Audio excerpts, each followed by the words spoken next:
Now you have to meet the customer where they are on their journey. Now, if you go and say, here's an AI-based tool to do hazard detection, and when they're still struggling to figure out how to do a compliance report or an inspection report on paper, and that's being done, then you're basically saying, great, I haven't even learned how to crawl. You're talking to me, you're talking about launching me into the space, into space, right? So you have to have a platform. This is the beauty of Aatmunn. Again, going back to your point, we have this platform that goes across those four phases, and you can plug in an application wherever you want. Now, where do you think is this connected safety here to stay, or is it going away anytime soon? Will it be taken over by anything else? What do you think? I mean, what is your opinion on that? I think connected safety is here to stay.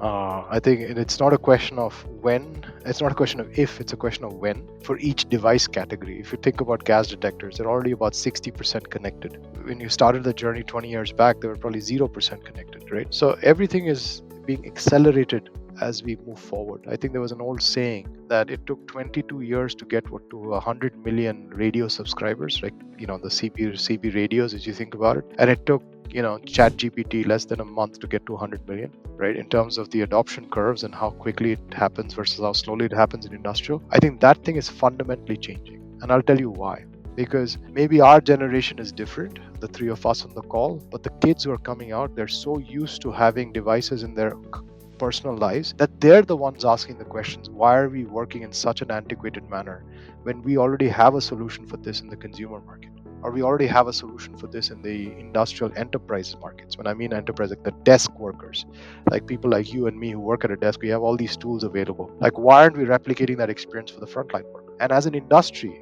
if we do not respond to these upcoming demographic needs, as I call it, it is almost becoming a kind of way to attract people to come work for you, then I think we are facing a serious issue on our hands in terms of, basically not having people to work in this fundamental basics of economies, right? Steel, mining, coal, name it. Like, these are economy, like these are things that are powering the next generation. Electric vehicle manufacturing, battery manufacturing. If you're trying to attract a workforce in there, these workforces are newer, younger. You cannot tell them, hey, guess what? You want to learn about safety? Go read that standard operating procedure manual of 700 pages. And that's been collecting dust on the shelf for 16 years.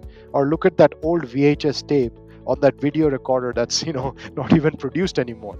They're not gonna stand up for that. So that population's coming and saying there's a better way to do it. And as I say to most of my colleagues in the industry, you have two choices. You can either be the disruptor, or you can either be disrupted. It's your choice, standing where you are, which one you want to be. You know something? It is a lot more difficult to be a disruptor. It is very easy to be disrupted. 100 disrupted people cannot disrupt a disruptor, but one disruptor can disrupt 100 people.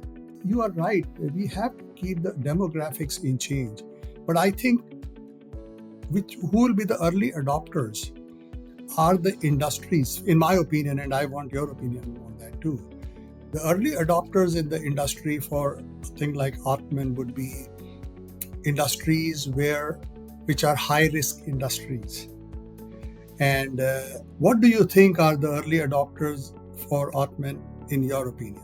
Actually, Sanjeev, I have a slightly different opinion. I used to be in the same boat as you, thinking it's going to be the high-risk industries. My last 8 years has taught me people want to experiment sometimes and start with something which is actually low risk, right? Where the ability to roll back something is much easier. So there are two things that I think will push the industry adoption towards one, and it's kind of the Japanese concept of ikigai, right? You have to have the mixture of all of these things. What am I good at? What does the world need? And what do I enjoy doing? So if you think about it, the confluence of three things will make this industry move. One, is there a lower risk way for an enterprise to try something digital or new? That's one thing that I see.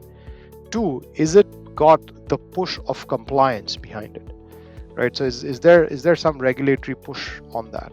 And the third thing that's going to come into it is, are there actually dollars associated with it? right? When you have the confluence of those three things coming together, that it's lower risk, it doesn't affect my day-to-day operations, there is a requirement from regulatory authorities for it to come together, and the third one really being that there's dollars associated, whether it be insurance-based dollars or productivity dollars. When you have that intersection point, to me, interestingly enough, Sanjeev, it's the market is in four phases. You go from paper-based, which is what the world is, most of it, to paperless or digital, to real time sensing, which is what Godhat's original avatar was, and then you've got predictive. Now you have to meet the customer where they are on their journey. Now, if you go and say, here's an AI based tool to do hazard detection, and when they're still struggling to figure out how to do a compliance report or an inspection report on paper and that's being done, then you're basically saying, great, I haven't even learned how to crawl, you're talking to me, you're talking about launching me into space, right? So you have to have a platform. This is the beauty of Aatmunn, again going back to your point. We have this platform that goes across those four phases, and you can plug in an application wherever you want. So that's why, Sanjeev, when we look at our data, our customer set is so diverse. Like, you have the Amazons of the world, you've got the 3Ms of the world, you've got the United Airlines of the world, you've got the Gatorades of the world. I'm just talking examples, SpaceX's of the world. In each one is on a different point in that journey. And what we do is basically saying, this is the pizza example.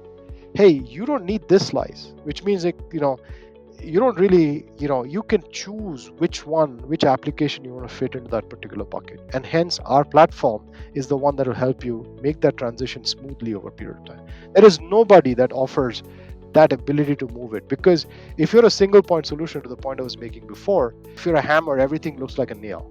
This market isn't there. This market has to be truly understood to be positioned. So from our perspective, I would say, think of that ikigaya of those three things. And then that is where Aatmunn is so well positioned in terms of why we believe there's a huge push for our growth. That's why we're seeing the growth that we're seeing right now. And our growth is about 3x year over year.